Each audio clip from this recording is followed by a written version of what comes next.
Buenas noches a todos. Les agradecemos muchísimo por su conexión a este espacio. Les damos la bienvenida. Me presento. Mi nombre es Angie Benavides. Yo soy gestora académica en la unidad de programas abiertos de Executive Education en la Facultad de Administración de la Universidad de los Andes. Y en nombre de la unidad de programas abiertos, es un gusto darles la bienvenida a este espacio que tenemos el día de hoy, que se titula ¿Se repetirá la crisis del 99? Perspectivas económicas para el 2024. El día de hoy tenemos la fortuna de que nos acompañe el profesor Carlos Hernández, profesor de la Facultad de Administración. Les quiero contar un poco más sobre él para que lo conozcan desde ya. El profesor Carlos es doctor en economía y profesor de la Facultad de Administración. Como experto en la historia de las crisis financieras, él acaba de publicar 3 capítulos sobre Colombia en la Enciclopedia de Crisis Financieras. Y antes de ser académico, trabajó como macroeconomista en el Ministerio de Hacienda y en la gobernación del Meta. Como les comentaba, el profesor Carlos va a dar una charla en torno a este tema para contarles un poco sobre la dinámica que vamos a manejar en el espacio. Ya en un momento le daré la palabra al profesor Carlos para que pueda comenzar con la charla, que tendrá una duración aproximada de 35 minutos. Finalizado este espacio, les voy a contar un poco sobre la oferta que tenemos en programas abiertos y que pueden ayudarles a construir y adquirir esas herramientas para responder a los retos que seguramente nos enfrentaremos todos el próximo año, y al final vamos a tener un espacio para dar alcance a cualquier duda que suscite el espacio. Por eso desde ya les comento que el chat está abierto para que puedan ir dejando consignada cualquier pregunta que tengan, de forma que al final en este espacio podamos dar alcance a estas preguntas. Entonces, sin más, los dejo con el profesor Carlos. Profesor Carlos, bienvenido. Muchísimas gracias por acompañarnos el día de hoy. Ya dejo de compartir mi pantalla. Angie, muchas gracias por la presentación y muchas gracias a los asistentes. Qué bueno tener esta oportunidad de compartir lo que hemos aprendido aquí en la facultad después de estudiar las crisis financieras de los últimos años. Entonces voy a compartir mi presentación para mostrarles algunos gráficos que serán las bases de la discusión.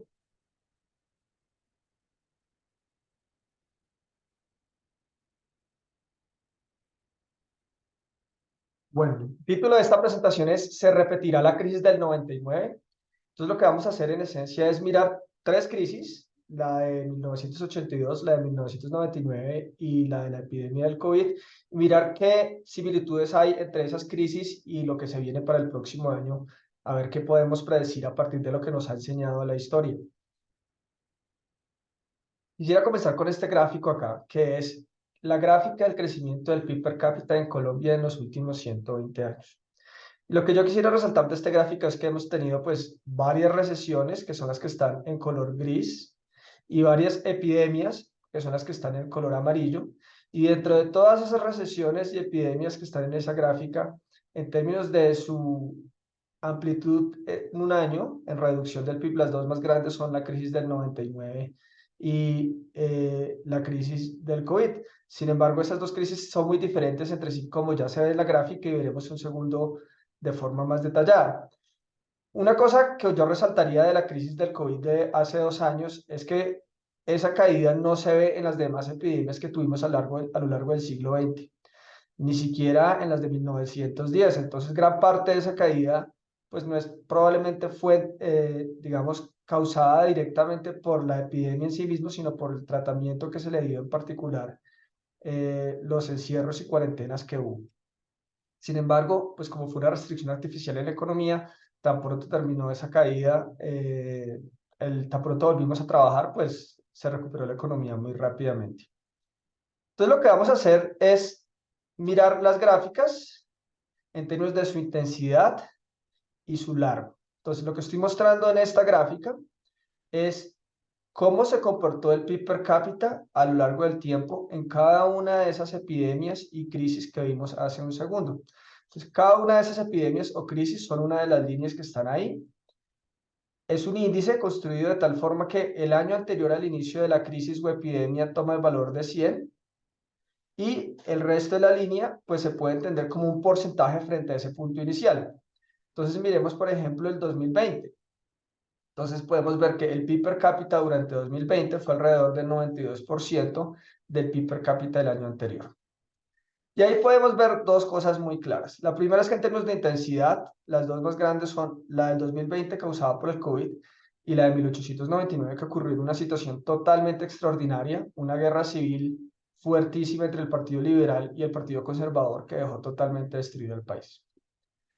Lo segundo es que en términos de longitud, o sea, cuánto nos demoramos en volver al mismo nivel de PIB per cápita que teníamos antes, las dos más grandes son la de 1899 que ya mencioné, la de la Guerra Civil, la Guerra de los 1000 días, y la de 1998 que también algunas personas la conocen como la de 1999 porque ese fue el año en el que hubo la mayor caída. Sin embargo, ya venía cayendo el PIB per cápita desde 1998 y de hecho la inversión venía cayendo desde 1996.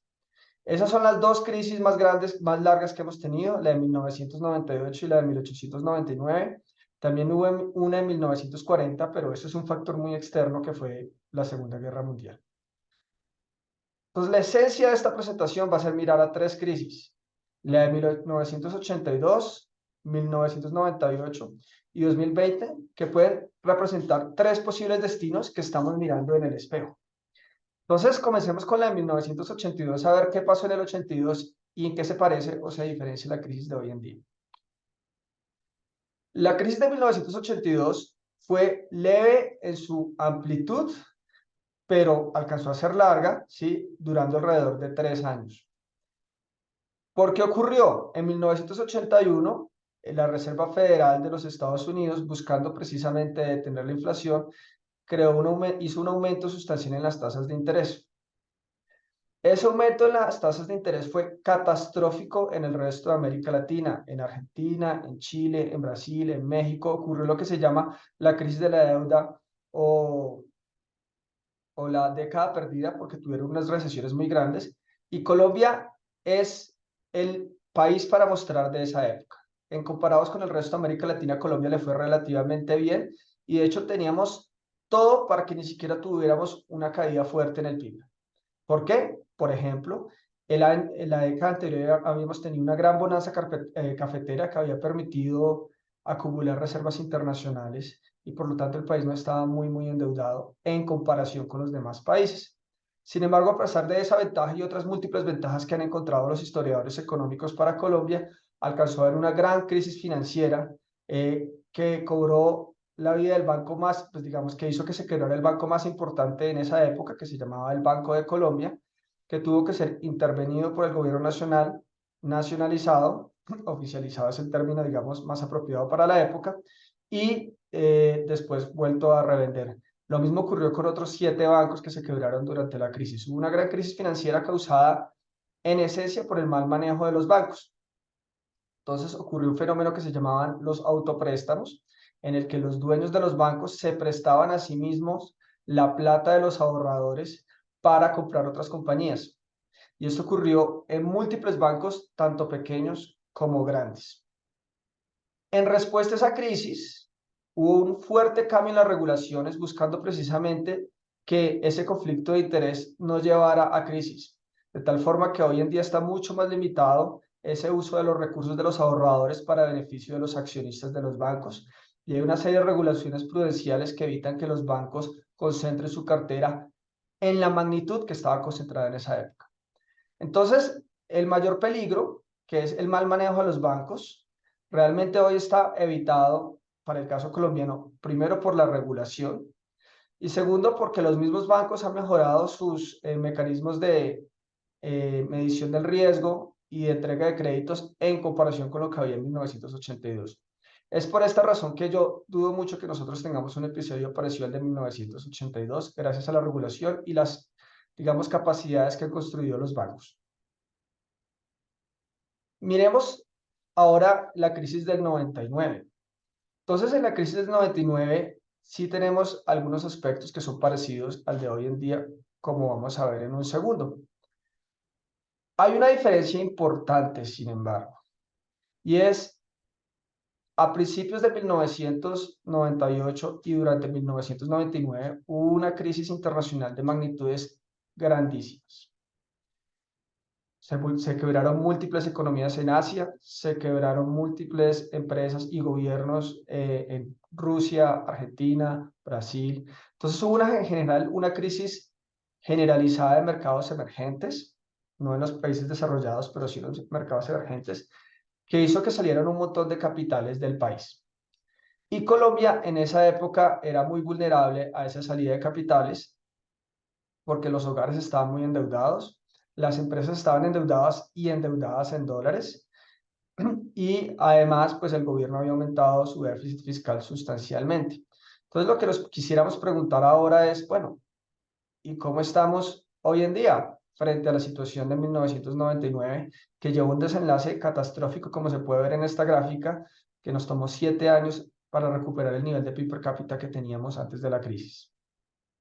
Bueno, entonces miremos primero el caso de las tasas de interés. Entonces, las tasas de interés subieron en primer lugar porque por la crisis internacional que estaba ocurriendo salieron capitales del país, y además porque el Banco de la República trató de defender la tasa de cambio, trató de evitar que el peso se depreciara mucho, o sea, que subiera el precio del dólar, subiendo las tasas de interés, y también porque el gobierno de la época pues no pudo reducir el déficit fiscal tan grande. Entonces, los pocos recursos de ahorro que había, pues en parte se los estaba chupando el gobierno. Miremos las tasas de interés. Esas tasas de interés reales están en esa gráfica y vemos que subieron sustancialmente a lo largo de 1998 a 1999. ¿Cómo están las tasas de interés de captación hoy en Colombia? Alrededor del 20% nominal. Como la tasa de inflación está al 10% hoy en día, pues eso vendría a ser como una cota superior a la tasa de interés real del 10%, porque esperamos que la tasa de inflación caiga el próximo año.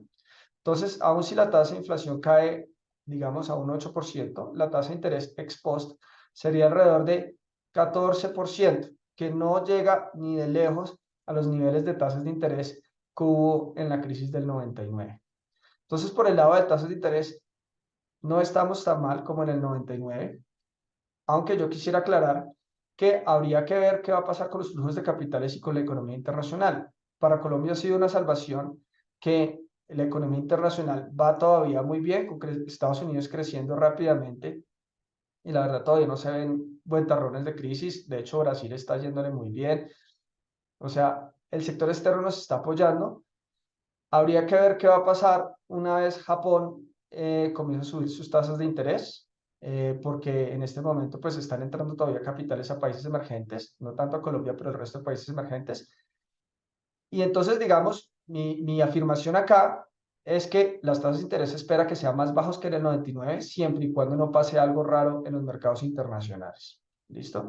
Pero si no pasa nada raro en los mercados internacionales y las cosas van relativamente bien, como está pasando ahorita, pues las tasas de interés no se deberían subir tanto, y esto sería favorable para Colombia, y en este sentido no nos parecemos tanto a la crisis del 99. Ahora, esa subida de tasas de interés en la crisis del 99 fue gravísimo para Colombia en esa época porque los hogares estaban muy endeudados. Y hoy yo estaba viendo la presentación de José Ignacio López en el Foro de Coffee Colombiana y no me aguanté las ganas de tomar este gráfico que él preparó y ponerlo en esta presentación. Lo que me muestra este gráfico es la carga financiera de los hogares, cuánto, en esencia, cuánto de su ingreso disponible se está yendo en servir esa deuda. Y lo que vemos en esta gráfica es algo preocupante, porque los hogares hoy en día están mucho más endeudados que en la crisis del 99. Entonces, este es un factor de riesgo importante, porque donde se lleguen a subir las tasas de interés, sí nos podemos ir a una situación como la de 1999. Ahora, ¿qué pasa si los hogares dejan de pagar la deuda porque ya no tienen con qué pagarla? Pues entonces se va a deteriorar la calidad de la cartera de los bancos y los bancos van a tener que castigar pues, sus activos, ¿no? Y entonces esto va a generar pérdidas y podrían quebrarse bancos como ocurrió en 1999. Entonces miremos cómo va la calidad de la cartera hoy frente a 1999. Entonces la gráfica de la izquierda nos muestra un indicador de calidad de cartera que se calculaba en esa época, ¿sí? Que es la cartera vencida sobre la cartera total para dos tipos de préstamos: préstamos de consumo y préstamos comerciales. Y a la derecha vemos tres indicadores de calidad de cartera, incluyendo el que medimos también para el 99, el de calidad por mora.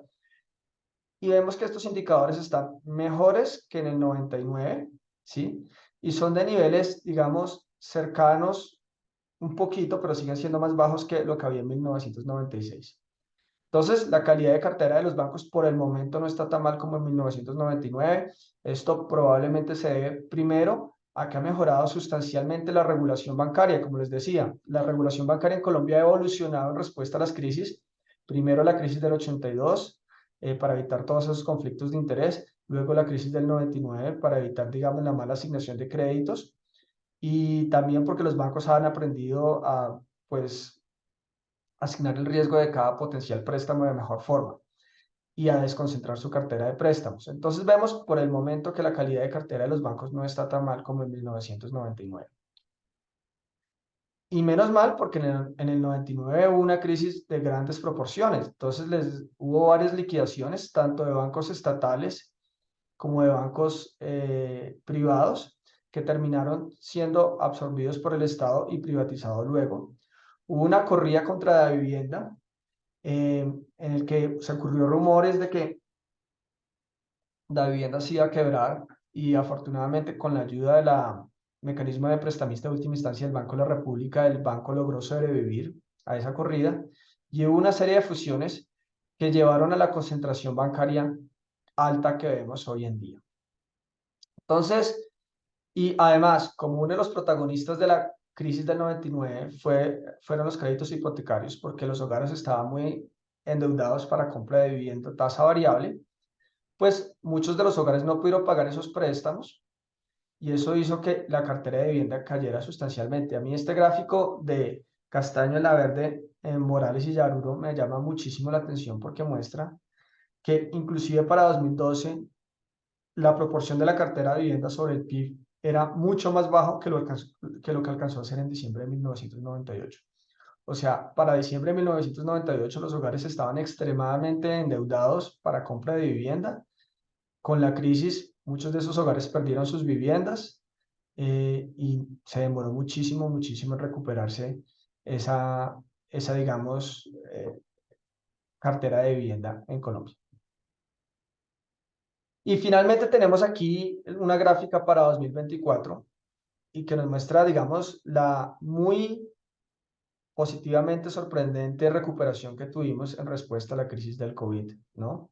Fue una recuperación que informalmente se conoce recuperación en V. Para el año siguiente ya estábamos casi al mismo nivel que estábamos antes, pero esto fue una restricción artificial en la economía creada por todas esas encierros que hubo, cuarentenas, restricciones al movimiento de personas, que pues no es el caso en el caso no es el caso para 2023 y 2024. Entonces, pues, la verdad, si llega a haber crisis, no nos vamos a parecer tanto a 2020, probablemente nos pareceremos a 2029. Una última pista para terminar esta presentación sobre cómo podría ser o cuáles son las perspectivas para el próximo año. ¿Qué es lo que dice en esta gráfica? En macroeconomía hay una forma de descomponer el Producto Interno Bruto en 4 componentes: el consumo de los hogares, la inversión, el gasto público y la diferencia entre exportaciones e importaciones, que también se conoce como cuenta corriente. Un aspecto interesante de esta diferencia entre exportaciones e importaciones es que se puede mostrar que es contablemente equivalente a la diferencia entre ahorro e inversión. Entonces, países que invierten muchísimo más de lo que ahorran van a tener un déficit en cuenta corriente, o sea, van a tener unas importaciones más grandes que las exportaciones. Países en los que la inversión es baja relativo al ahorro van a tener un superávit en cuenta corriente, o sea, van a tener una situación en la que las exportaciones son más grandes que las importaciones. Esto es, digamos, una identidad macroeconómica, no es, digamos, un mecanismo complejo. Entonces, quisiera que comparáramos las 3 crisis y viéramos cuáles fueron los componentes que se ajustaron en cada una de esas 3 crisis en respuesta a la crisis. Comenzamos por la crisis de 1980. Entonces, en la crisis de 1980, vemos que hubo, antes de la crisis, una caída en la cuenta corriente, o sea, comenzó a aumentar las importaciones más que las exportaciones. O sea, Colombia estaba invirtiendo más de lo que estaba ahorrando. Parte de la razón es que este piquito que hay aquí en cuenta corriente fue un sustancial aumento, casi que se triplicó el precio del café, que en esa época era una exportación muy importante para Colombia. Entonces lo que pasó es que en esta época estábamos viviendo una bonanza cafetera y por eso nuestra balance en cuenta corriente era tan grande, y cuando cayó el precio del café, pues comenzó a caer las exportaciones y por lo tanto, pues no había dinero para financiar las inversiones. Cuando en el 81 se subió la tasa de interés internacional, pues lo que pasó fue que ahora sí no había con qué pagar las importaciones con entrada de inversión extranjera o deuda, y entonces tocaba cerrar esa diferencia, porque no se conseguían divisas en esencia para pagar por las importaciones. ¿Y quién fue el que se sacrificó más en esa época? El consumo de los hogares. Entonces vemos que a medida que van cayendo las importaciones, va cayendo el consumo. Es decir, gran parte de la caída en el consumo de los hogares se debió a una caída en las importaciones. Aquí vemos que la inversión se ve plana y el gasto público se ve plano. Esto no necesariamente quiere decir que el nivel de la inversión o el nivel de gasto público se haya mantenido plano, porque esto es una participación en el PIB. Entonces, si esto se mantiene plano, quiere decir que está creciendo a la misma tasa que el PIB. Entonces, si el PIB está creciendo 3%, quiere decir que la inversión está creciendo también al 3%. Si el PIB está cayendo 3%, quiere decir que la inversión también está cayendo 3%. Entonces, realmente lo que me muestra este gráfico es cuál de esos componentes de los que estamos hablando es el que cambió de forma desproporcionada, cayó o se movió de una forma más intensa que el resto de la economía. Y vemos, como decía, que durante la crisis de los años 80, el que cayó sustancialmente fue el consumo, cayó más rápido que el PIB. Ahora miremos la crisis del 99. De nuevo, durante los años previos a la crisis del 99, tuvimos un gran déficit de cuenta corriente. Estábamos importando mucho más de lo que exportábamos o de forma equivalente, estábamos invirtiendo mucho más de lo que consumimos. Entonces, ahorita les contaba que en el 99 hubo una crisis internacional. Comenzó en Asia, se expandió a Rusia, Argentina, Brasil, México, y entonces los inversionistas internacionales dejaron de invertir en países emergentes y dejaron de prestarle a países emergentes. Entonces no había con qué pagar esas importaciones que eran adicionales a las exportaciones. Y entonces pues tocaba, como no teníamos divisas, pues tocaba dejar de importar. Y eso es lo que se ve aquí en esta gráfica en la línea roja. ¿Cuál fue el componente de demanda del PIB que sufrió el mayor ajuste? En esta oportunidad no fue el consumo, sino que fue la inversión. Entonces, sí, el PIB cayó y por lo tanto el consumo cayó, el gasto también cayó, pero tanto el consumo como el gasto cayeron de forma proporcional al PIB. Lo que cayó de forma desproporcionada, de una forma sustancial, fue la inversión. De hecho, la inversión venía cayendo desde mediados de los años 90. ¿Sí? No fue una cuestión que solamente ocurrió por culpa de la crisis, sino que ya venía cayendo desde el gobierno Samper la inversión. Y hay muchas similitudes, digamos, a la situación actual con el gobierno Samper. Entonces, un gobierno débil, un gobierno que está sujeto al potencial chantaje de paros camioneros, por ejemplo, y, y pues realmente se ve una caída en la confianza de los inversionistas que ya se veía desde la época del gobierno Samper, pero que detonó fuertemente con la salida de los capitales que hizo que las divisas se escasearan. Entonces, en el 99 el ajuste fue por inversión. Llega la crisis del COVID y realmente no vemos el mismo tipo de ajuste que vimos en las dos anteriores crisis. Ese tipo de ajuste, sin embargo, está ocurriendo este año. Entonces, hoy en día, digamos, no tenemos, porque todavía no se terminó el año 2023, no tenemos una medida del PIB de 2023 ni de esta descomposición que estamos haciendo para consumo, inversión, gasto y cuenta corriente para 2023. Entonces, ¿qué es lo que yo hice? Cogí el último informe de cuentas trimestrales del DANE e hice un supuesto. El supuesto es que en la economía en el cuarto trimestre de 2023 se va a comportar de forma muy similar a la economía en los tres primeros trimestres de 2023. En particular, supuse que el crecimiento anual es igual al crecimiento de los tres primeros trimestres frente al mismo periodo del año anterior. O sea, en esencia estoy diciendo, supongamos que en este trimestre la economía se va a comportar igual que en el resto del año. Si ese es el caso, ¿qué es lo que observaríamos? Bueno, primero, el Producto Interno Bruto per cápita sería negativo, pero como la población está creciendo, el Producto Interno Bruto alcanzaría a ser levemente positivo, alrededor del 1%, ¿sí? Entonces, si se mantuviera la tendencia, el Producto Interno Bruto a final de año estaría entre el 1 y el 1,5%, pero como la población va cayendo, perdón, como la población está creciendo, perdón, alrededor de 1,5%, pues el PIB per cápita alcanzaría a ser negativo. ¿Y cuál cuenta sería la que tendría el ajuste? Vemos que aquí está la inversión. Entonces, este año el consumo no se ha ajustado tanto como el resto del Producto Interno Bruto. Vemos que la participación del consumo en el Producto Interno Bruto ha venido creciendo. Entonces, no han sido los hogares los que han hecho el ajuste. Los que han hecho el ajuste han sido las empresas que están invirtiendo mucho menos. Entonces tenemos que preguntarnos qué es lo que ha hecho que la inversión en Colombia haya caído tan sustancialmente. No es una crisis internacional, porque pues no hay una crisis internacional. De hecho, hay un gran flujo de capitales hacia mercados emergentes hoy en día. En Brasil están entrando muchos capitales. Entonces habría que preguntarnos si la inestabilidad regulatoria, fruto de las potenciales decisiones y reformas del gobierno nacional, está pegando en esta potencial crisis que está haciendo que los empresarios no inviertan. Esta caída en la inversión es lo que ha permitido que la cuenta corriente, el déficit de la cuenta corriente se reduzca, muy en línea en lo que pasó en el 99. En el 99 cayó la inversión y eso permitió que se cerrara el déficit de cuenta corriente, paradójicamente haciéndonos menos vulnerable a una potencial crisis internacional. Entonces, el resumen que yo les quiero dejar de esta presentación es, no estamos tan mal como en el 99, la cartera de los bancos está mejor que en el 99, las tasas de interés no están reales, no están tan altas como en 1999.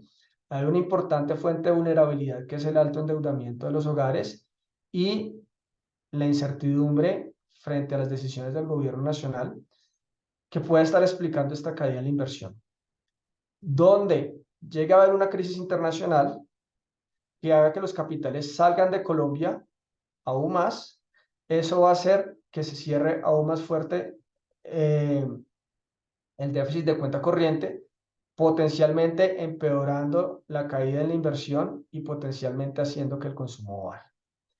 Eso era todo lo que tenía que contarles por el momento sobre la crisis del 99. Los quería invitar a que leyeran en sus momentos de descanso sobre la historia de la crisis financieras y económicas de Colombia. Es realmente un tema apasionante. Entonces, en el chat les voy a compartir algunas publicaciones que he hecho sobre estos temas. En primer lugar, les quiero compartir la historia que hice de la crisis que hice junto a Carlos Caballero y Jorge Tobar de la crisis de los 1980, que como les decía fue una crisis en esencia por mal manejo de los bancos y una regulación que era demasiado laxa. Esa historia de las crisis de los 80 la pueden encontrar en detalle en este link que les voy a compartir.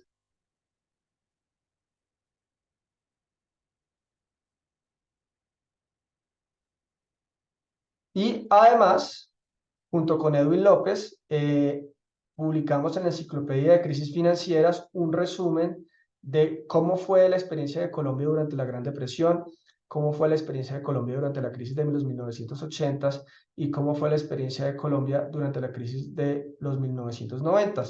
Entonces también les voy a compartir, si están interesados en leer esos resúmenes, un link a esos capítulos de la enciclopedia.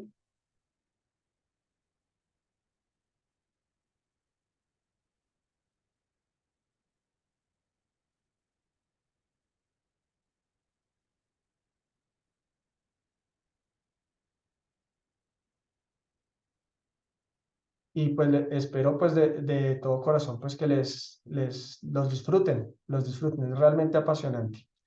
Ahora las voy a dejar con Angie que les va a contar un poco sobre los programas de la facultad y después de que Angie les cuente sobre los programas de la facultad voy a estar aquí pendiente de responder tanto las preguntas que ustedes me hagan en el chat como las preguntas que puedan hacer en vivo durante el periodo de preguntas. Muchísimas gracias, profesor Carlos, por esa charla tan interesante. Como les comentaba el profesor Carlos, les quiero compartir un poco acerca de la oferta que tenemos desde la unidad de programas abiertos.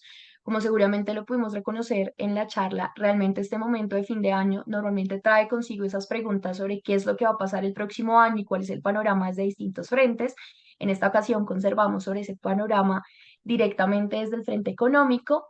Y para nosotros realmente, y la apuesta que tenemos desde Executive Education es poder brindar y estructurar formaciones que respondan a esas necesidades y a los retos que se enfrentan cada día y que realmente también implican, por supuesto, el ajuste al cambio. Entonces, en esta ocasión les quiero contar sobre 4 formaciones que tenemos en la oferta que se dirigen a un público de altos directivos para que las conozcan, para que puedan familiarizarse un poco con ellas y si están interesados en alguna, por supuesto, para que eventualmente nos puedan acompañar ojalá en alguna de estas próximas cohortes. Estas formaciones tienen algunos aspectos de forma transversal en común, buscan ser formaciones que los acompañen en ese proceso de tomar mejores decisiones, decisiones más estratégicas, de afrontar esta incertidumbre que trae consigo cada nuevo periodo. Y también tienen en común ser espacios en los que se puede interactuar entre pares. Las formaciones que ofrecemos desde Executive Education buscan sobre todo llegar a un público que ya tiene una experiencia profesional, que quieren conversar entre pares para pensarse sus retos de forma conjunta. Por ello son formaciones que normalmente requieren de una cantidad de años de experiencia laboral para suscitar esos espacios y garantizar que sean espacios enriquecedores, tanto con el equipo docente como con los compañeros que los estarán también acompañando, valga la redundancia, en estas formaciones. La primera de ellas es el programa de alta gerencia internacional, es un programa pionero y líder en la formación de altos directivos en Colombia. Es una formación que tiene un enfoque muy centrado en el hacer, en tanto busca fortalecer y actualizar a gerentes, ejecutivos y empresarios en esos conocimientos y habilidades que hoy en día se requieren para afrontar esos retos, tanto que plantea el presente como los que plantea el futuro de las organizaciones, esto a través de una visión muy estratégica y global. Es una formación que tiene una duración de 246 horas, 40 de esas horas se destinan para una salida internacional en la que tienen la oportunidad de conocer otra escuela, en este caso es una salida que se realiza a España, para poder conocer y ahondar en otros temas desde una perspectiva diferente.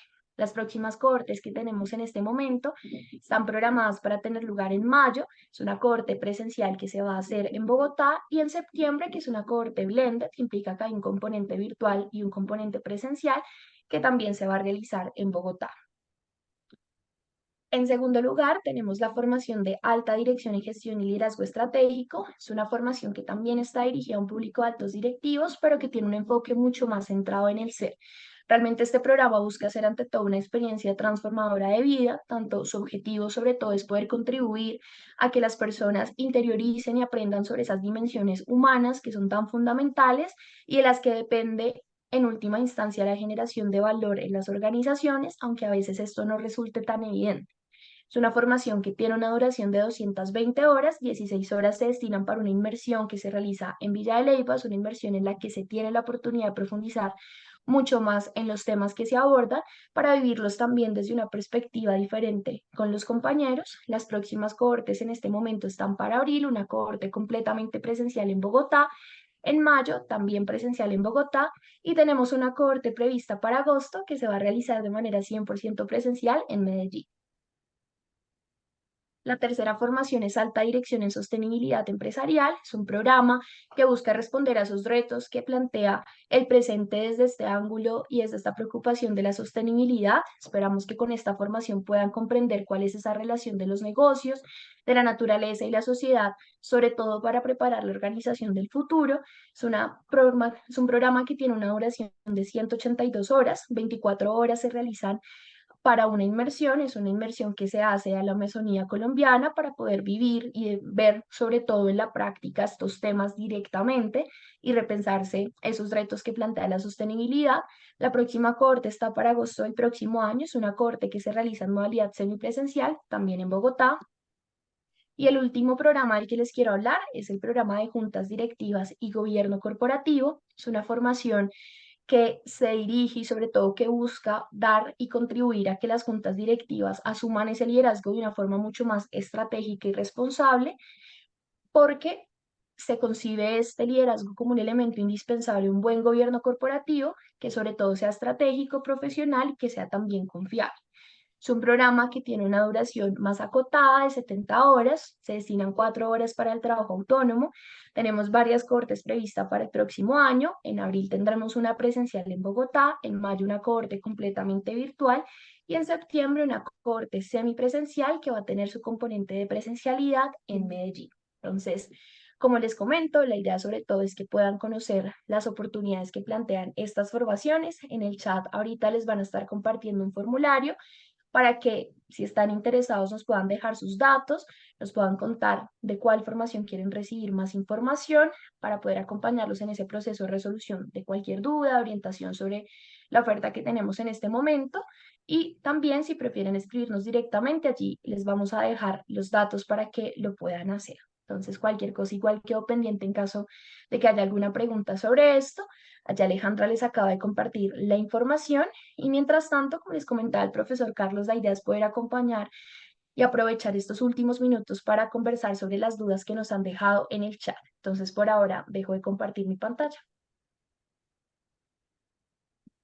Angie, muchas gracias por esta información que nos da sobre los programas de la facultad.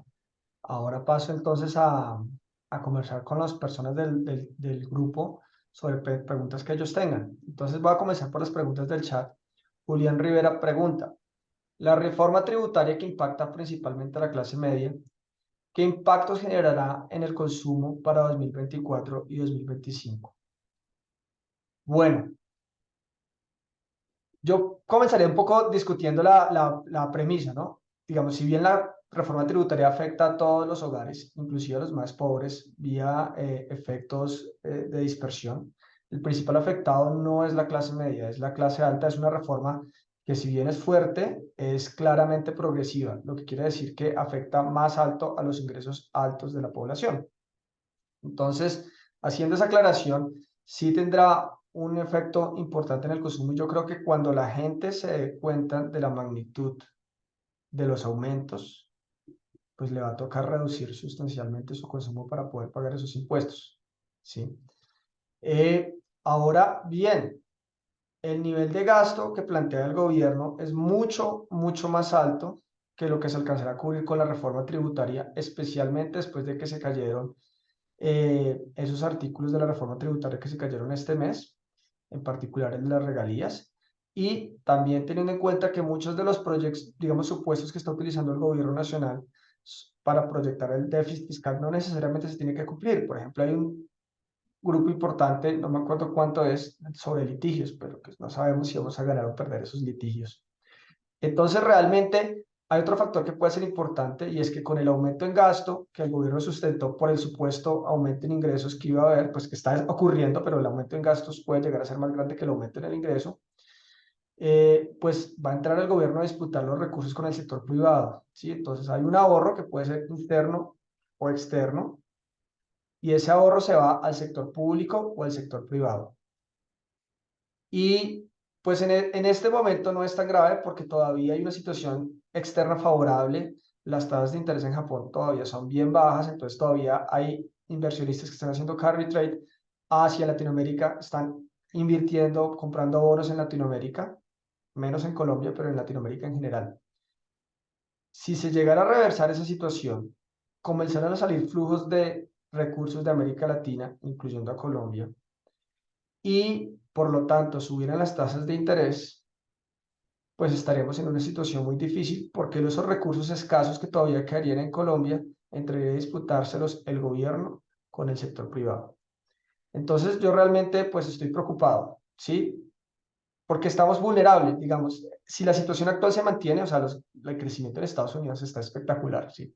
Pero si la situación actual se mantiene, perdón, cambia y se pone peor en el sector externo, como ocurrió en el 99, como ocurrió en el 82, como ocurrió en la crisis del 29, pues podríamos llegar a tener ajustes tan fuertes como los del 29, como los del 99 y como los del 99. Entonces, eso es un factor de preocupación.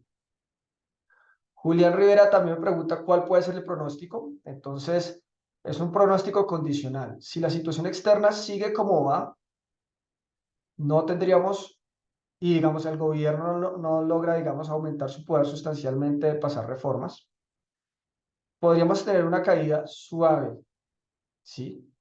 Si, por el contrario, la situación internacional empeora o el gobierno logra implementar muchas de las reformas que está proponiendo, pues la situación se puede empeorar sustancialmente. Muchas gracias a Sergio Castrillón por su comentario en el chat. Pregunta Rafael Vesca. Carlos, ¿podría ahondar un poco sobre la comparación entre el estado del sistema financiero a finales de los 90 versus hoy? Las crisis financieras suelen ser el detonador de las crisis económicas monumentales. ¿Cuáles elementos adicionales al nivel de la tasa de interés y el estado de la cartera sería interesante traer al análisis? Un elemento muy importante es la regulación y la verdad, eso es un punto positivo para hoy en día frente al 99 y frente al 82. Hoy en día, el dueño de un banco no puede utilizar los recursos de los ahorradores para comprar empresas. En el 82 sí pasó eso, ¿sí? Hoy en día los bancos son mucho más rigurosos decidiendo a quién le prestan. En el 99, en el caso de los préstamos de vivienda, no tanto. Entonces, la regulación juega a nuestro favor y pues lo vemos en la calidad de la cartera que no está tan mal como el 99, a pesar del alto endeudamiento de los hogares, que sí es un factor de preocupación. Yo traería otro dato a colación, que es el siguiente, que esto sí es muy diferente a lo que pasaba antes, y es el aspecto demográfico que se suele pensar en términos de largo plazo. ¿Cuál es el efecto de la caída en el número de hijos en la fertilidad en Colombia frente, por ejemplo, el sistema pensional? Pero en el corto plazo yo ya estoy comenzando a preocuparme sobre potenciales efectos en el mercado de vivienda, ¿sí? Eh, si la gente deja de tener hijos, como está ocurriendo, o sea, en Bogotá la tasa de fertilidad ya es de un hijo por mujer, ¿sí? Un hijo en promedio por mujer, si las mujeres, digamos, se comportaran como se vienen comportando hoy en la misma corte, pues va a caer sustancialmente la demanda por vivienda. Yo pienso que ese gran boom inmobiliario que hubo en los últimos años es fruto de una distorsión. Es fruto de los subsidios del gobierno nacional que estaban usando, que estaban haciendo que el ahorro de los colombianos se fuera tal vez hacia el lugar equivocado, hacia vivienda. Ahora que no está esa distorsión, si se suma la caída en la demanda porque las personas no están teniendo hijos, pues puede ocurrir que una potencial crisis inmobiliaria como la del 99 se empeore por unos factores de largo plazo de caída de demanda, en particular que ya la gente no tiene hijos y no demanda apartamentos tan grandes. Es un factor a tener en cuenta que la verdad no he visto tan discutido en otras presentaciones que he visto sobre el 2024. Pregunta Roland Yesid. Carlos, en síntesis, la economía para el 2024 en comparación con la crisis del 99 va a estar menos fuerte. No, al contrario, yo soy optimista frente al 99. O sea, yo pienso que si la situación se mantiene como va, si bien podríamos tener una pequeña recesión, no va a ser de la magnitud del 99. Ahora, si la situación externa cambia o el gobierno logra aumentar su poder para pasar reformas, sí yo me volvería más pesimista. Dependemos de las tasas de interés, así es. Y las tasas de interés dependen del sector externo y dependen de las decisiones del gobierno. Digamos, otro aspecto para verlo es nosotros veíamos que el factor de ajuste en varias crisis, en el 82, en el 99, y no lo dije, pero también en el 29, fue la cuenta corriente, las exportaciones menos las importaciones. Entonces, las decisiones del gobierno para reducir exportaciones de petróleo pues son altamente perjudiciales porque si no entran esos dineros de exportaciones se va a tener que ajustar la economía de alguna otra forma para subsanar ese déficit de divisas. Entonces, dependemos de las tasas de interés y dependemos de la incertidumbre regulatoria. Pregunta Carlos, perdón, pregunta Rodrigo. ¿Usted considera que vamos a entrar en recesión? El tercer trimestre fue negativo. Yo pienso que sí vamos a entrar en recesión, pero si las cosas se mantienen como van, sería una recesión leve. Si cambia el sector externo o aumenta el poder del gobierno para pasar reformas, podríamos entrar en una situación más difícil. Pregunta Diego Escobar Gómez, ¿qué medidas debería implementar el sector empresarial para evitar una nueva crisis o suavizar los efectos que tendría para las empresas en el caso de que sea inevitable la crisis? Bueno, aquí esta es una situación de manejo de riesgos, ¿sí? Para cubrirse el riesgo de una potencial crisis financiera, lo mejor es no endeudarse tanto hoy. Pregunta Roland Jessy, ¿pero vamos a seguir o más bien se va a seguir desacelerando la economía para el 24? ¿Cómo va el sector de la construcción para 2024? Ya respondí esa pregunta, pero reitero la respuesta, lo veo mal. Primero porque se eliminó esa distorsión de los subsidios, lo cual es bueno. Sí, es malo para el sector de la construcción, pero bueno para el resto de la economía. Y segundo, porque si se suben las tasas de interés, pues va a ser reales, va a ser malo para el sector de la construcción que depende de que la gente se pueda endeudar para vivienda. Y tercero, por la caída de la fertilidad. Se esperaría, no, agradecemos tu participación en el webinar, dice Alejandra Ayala Roballo. ¿Se repetiría la crisis del 99? Yo creo que ya respondí esa pregunta. No, eso no es una pregunta. Listo. Siguiente pregunta, Sergio Castrillón. ¿Se esperaría en el tercer trimestre que se relajen las medidas del BANREP con la tasa repo, el rango meta?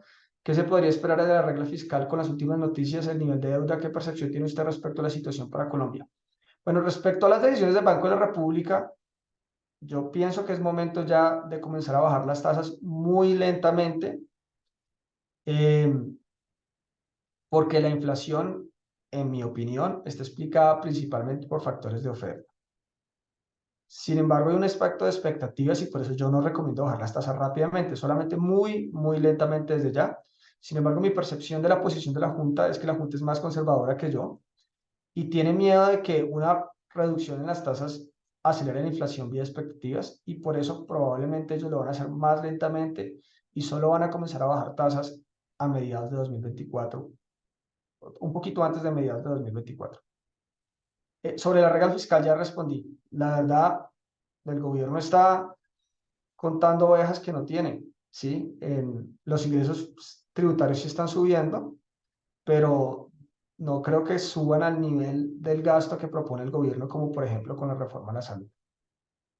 Dice Alejandro, ¿cuál sería el efecto en la clase media si las tasas de interés se mantienen como en la actualidad? Y de otro lado, ¿cuál sería la posible salida o contención de la crisis por medio de la decisión política que favorezca a la clase media? Bueno, lo de las tasas de interés creo que ya lo respondí, pero lo de las salidas desde el punto de vista de la política pública, yo creo que lo más importante es dar confianza a las empresas y a los inversionistas de estabilidad regulatoria. Si el gobierno, pero esto es un sueño, pues, pero si el gobierno decidiera ser predecible, al menos ser predecible, eso le daría la confianza a los inversionistas y podría reactivar la inversión, que es lo que más está cayendo hoy en día. O sea, la principal razón por la que estamos entrando en una desaceleración económica relativamente fuerte es porque las personas y las empresas no están invirtiendo. ¿Qué opina de las salidas de capitales de empresas que no tienen confianza para invertir en el país? Siento que es una pena y no solamente las salidas de capitales de empresas, sino la salida de personas calificadas que se están yendo a vivir a Canadá o a Estados Unidos o a Europa y que podrían estar contribuyendo al desarrollo del país si este país, digamos, les diera confianza. Eh, Pregunta Rodrigo. ¿Cree que la inflación va a caer levemente y qué efecto tendría la subida de la CPM? La inflación definitivamente va a caer, ya está cayendo. Hoy en día está alrededor del 10%, probablemente el próximo año está alrededor del 7%. Esto le va a dar, digamos, la motivación al Banco de la República para bajar tasas. Entonces la inflación sí va a comenzar a caer porque la economía se está enfriando. Entonces, como está cayendo la inversión, pues cae la demanda por recursos prestables y eso hace que caiga la inflación. Además, los choques de demanda que yo mencionaba hace un segundo, pues están comenzando a desaparecer. Los costos de las materias primas están comenzando a caer, los fletes marítimos están comenzando a caer. Entonces, pues hay varios factores que harán que la inflación caiga el próximo año. ¿Qué efecto tendría la subida de la CPM? Pues iría en un efecto contrario, pero no creo que alcance a compensar los demás efectos que ya mencioné. Y en todo caso, yo pienso que la subida de la CPM es algo positivo porque de nuevo es una distorsión. El gobierno está haciendo que el precio de la CPM sea artificialmente bajo y la economía funciona mejor cuando los precios reflejan la escasez de un bien en el mercado. ¿Qué tendría que pasar en un escenario ideal para que la economía mejore? Uy, lo que yo ya decía, realmente se necesita estabilidad regulatoria. Necesitamos que el gobierno deje de mandar señales cruzadas y señales perversas que lo que están haciendo es asustar a la inversión, como ya estamos viendo en el gráfico. El gráfico yo creo que es muy diciente. La inversión en 2023 está cayendo sustancialmente. Listo, ya respondí las preguntas que estaban en el chat. No sé si alguna otra persona tenga alguna otra pregunta en vivo.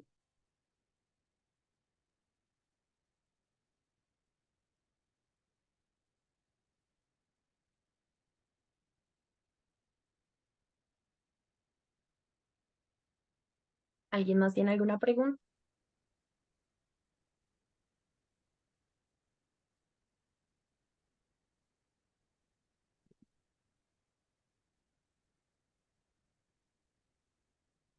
Creo que no, profe Carlos. Entonces, agradecerles muchísimo por su participación. Aunque quiero escribir algo, profe Carlos. Sí, me preguntan por el dólar. La verdad es difícil predecir porque depende de tantas cosas de los flujos internacionales. Si ustedes me hubieran hecho, de hecho, alguna vez en televisión me hicieron una pregunta similar hace como un año y me preguntaron qué va a pasar con el dólar. Y yo veía esos déficits de cuenta corriente del 6-7%. Yo decía, el dólar se va a subir. Eh, no subió. Sí, entonces yo realmente pienso que predecir el dólar es algo difícil. Sí, yo diría, de hecho, en teoría es imposible. Y diría además que lo que está pasando con la inversión, al reducir el déficit de cuenta corriente, hace que una potencial subida del dólar no sea tan fuerte. Esperemos que suba el precio del petróleo, esperemos que el gobierno cambie su posición frente a la exploración de petróleo para que entre más inversión extranjera y así el dólar no suba tanto. Muchísimas gracias, profe Carlos. Entonces, creo que por ahora, si no hay más preguntas, te agradecemos muchísimo, profe, por habernos acompañado en este espacio, con esta charla y con este espacio también para resolver las preguntas. Les agradecemos a ustedes también por haberse conectado, por haber participado tan activamente. Les recordamos que cualquier cosa en el chat encuentra la información en caso de que estén interesados en profundizar en alguna de las formaciones que les conté o de que necesiten también de pronto tener más información frente a algún ámbito. Entonces, quedamos pendientes de lo que necesiten y esperamos que tengan una muy feliz noche. Muchas gracias a todos y que tengan una feliz noche. Hasta luego. Hasta luego.